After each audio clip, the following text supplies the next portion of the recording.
नमस्कार दोस्तों, बिल्कुल सच पढ़ रहे आप। यूरोप पे 2043 तक आने वाला है मुस्लिम राज। वही यूरोप जो आज ताकतवर है, वही यूरोप जिसके कंट्रीज इंग्लैंड, फ्रांस, जर्मनी, इन्होंने पूरे दुनिया पे राज किया था। आज भी वो डेवलप कंट्रीज है, मिलिट्री, टेक्नोलॉजी सभी तरह से ताकतवर है, समृद्ध है। और उसी यूरोप के ऊपर 2043 तक 2043 तक आने वाला है मुस्लिम राज। और इसके पीछे है 4 रीजंस। तथ्यों के साथ बता रहे हैं हम लोग, तथ्यों के साथ इसके पीछे है 4 रीजंस। आखिरी रीजन बहुत ज्यादा इंपॉर्टेंट है, ध्यान दीजिए। तो फर्स्ट रीजन है बहुत सिंपल, बाबा वेंगा की भविष्यवाणी। हमारे पहले वीडियो में जिसके सीरिया के बारे में हमने बताया था, उसमें हमने बाबा वेंगा ने अभी तक जो भविष्यवाणियां की है वो किस तरह से सच हो गई यह बताया है। उसके लिंक है नीचे डिस्क्रिप्शन में, आप देख लीजिए। और उसी में एक भविष्यवाणी है बाबा वेंगा की, जो बुल्गारिया से थी, जिसकी मृत्यु हो गई 1996 में। यानी लगभग आज से 30-40 साल पहले या उससे भी पहले उन्होंने भविष्यवाणी की थी। और उसमें एक भविष्यवाणी थी कि 2043 तक यूरोप पे आ जाएगा मुस्लिम राज। तो एक रीजन वो है। दूसरा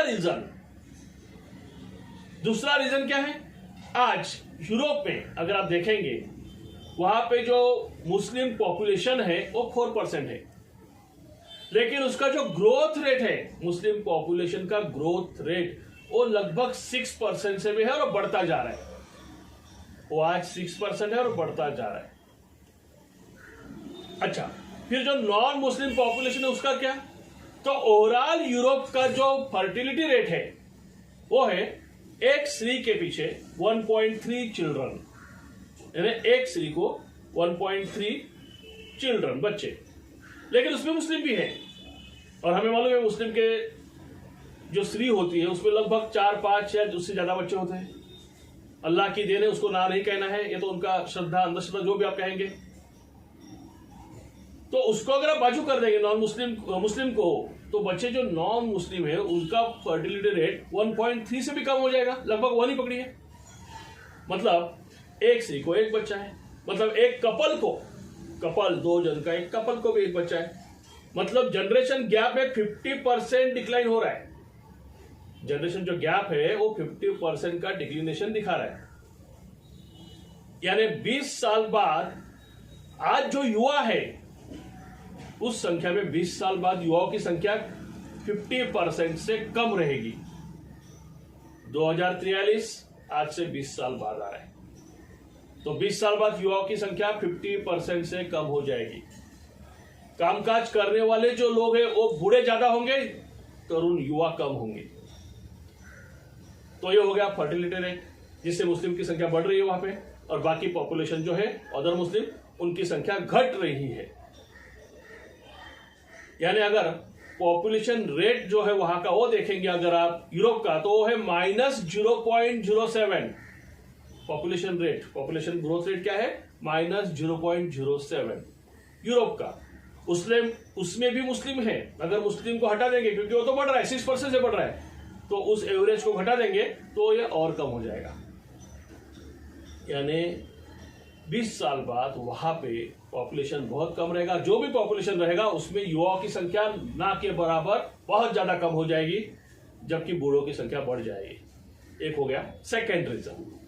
थर्ड रीजन जो सेकेंड रीजन से जुड़ा है, अगर युवाओं की संख्या ही वहां पे कम रहेगी तो वहां पे जो भी हार्ड वर्किंग काम है वो करने के लिए लोग नहीं रहेंगे, युवा नहीं रहेंगे। तो यूरोप को खुद ही इनवाइट करना पड़ेगा बाकी कंट्रीज से युवाओं को वहां पे काम करने के लिए, जो कि लो प्रोफाइल काम है, हार्ड वर्किंग के काम है। और आज भी यूरोप में ज्यादातर पब्लिक जा रही है, बेरोजगार जो युवा है, कहां से? भारत, बांग्लादेश, पाकिस्तान और मध्य एशिया से, वो सब यूरोप की तरफ जा रहे हैं, क्योंकि वहां वैकेंसी ज्यादा है, रोजगार मिलता है, क्योंकि वहां काम करने के लिए लोग नहीं है युवा। और ये 20 साल बाद यानी 20 साल के इस टाइम पीरियड में बढ़ता ही जाएगा। अच्छा, जो लोग जा रहे हैं बाकी कंट्री से, उसमें भी मुस्लिम ज्यादा है, उसमें भी मुस्लिम की संख्या ज्यादा है। तो मतलब मुस्लिम पॉपुलेशन इस रास्ते से भी बढ़ने वाला है। अच्छा, जो जा रहे हैं वो खाली काम करने के लिए नहीं आएंगे, शादी करेंगे, बच्चे होंगे, वो भी बच्चे 4% 6% रेट से या उससे ज्यादा आगे बढ़ेंगे, क्योंकि वहां पे उनकी श्रद्धा जो है कि बच्चे अल्लाह की देन है, उसको ना नहीं कहना है तो वो ना नहीं कहेंगे, तो वो बढ़ने वाले हैं। चलो, ये हो गया सेकेंड रीजन। थर्ड रीजन हो गया। अभी फोर्थ रीजन जो कि सबसे इंपॉर्टेंट है, जो है आने वाला पॉलिटिकल इश्यू।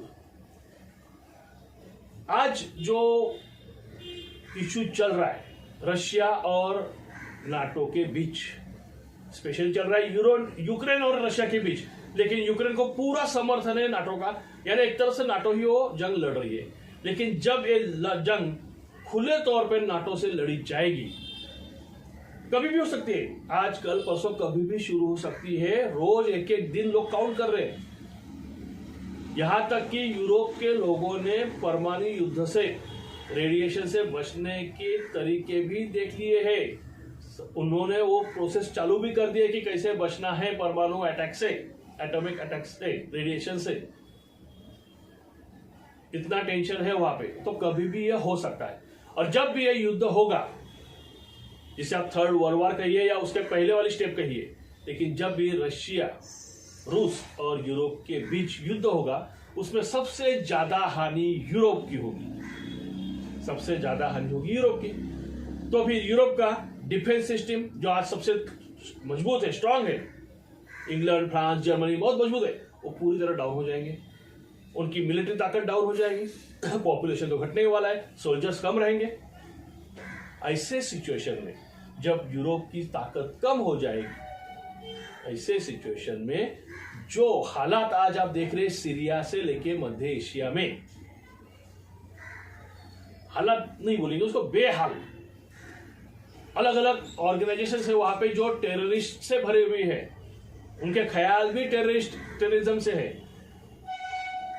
और वो ऑर्गेनाइजेशन ही इस्लाम के नाम पे चल रही है। वो ऑर्गेनाइजेशंस क्यों नहीं अटैक करेंगे? आज वो नहीं अटैक करेंगे क्योंकि आज यूरोप के कंट्रीज ताकतवर है, लेकिन जब उनका पतन हो जाएगा ये जरूर अटैक करेंगे, इनका अटैक चालू हो जाएगा, और फिर अंदर जो मुस्लिम पहुंचे हैं या रेडी है वो भी अंदर से साथ देंगे। ऐसे हालत में 20 साल के बाद ये समझना कोई डिफिकल्ट नहीं है कि वहां पे मुस्लिम राज आने वाला है। ये है हमारा एनालिसिस। आपको क्या लगता है कमेंट बॉक्स में डालिए, क्योंकि हमने इसके पहले वाला वीडियो दिया था सीरिया के बारे में, तब भी थोड़ी आइडिया आपको आ गई थी वहां पे क्या हालत चालू है। और एक वीडियो था जो हमने यहाँ पे ऐड किया था, हमारे इसी प्लेलिस्ट में आपको मिलेगा, जिसमें मोहन भागवत ने कहा था हिंदुओं के लिए कम से कम 3 बच्चे होने चाहिए। कहानी बिल्कुल उनकी सही है, उनका स्टेटमेंट बिल्कुल सही है, लेकिन एजुकेशन का क्या? और यह बात हमने उस वीडियो में बताई है। उनको सवाल पूछा है कि आपकी बात सही है, लेकिन एजुकेशन का नहीं। यही बात यूरोप वाले कहेंगे तो उचित है, क्योंकि उनके पास एजुकेशन स्ट्रांग है। हमारे पास एजुकेशन की हालत इतनी खराब है कि बच्चे गुंडा न हो जाए, बच्चे कहीं टेररिज्म में न चल जाए, बेरोजगारी न बढ़ जाए। और इसीलिए हमने सवाल किया था मोहन भागवत से, वो भी लिंक आपको नीचे दी गई है।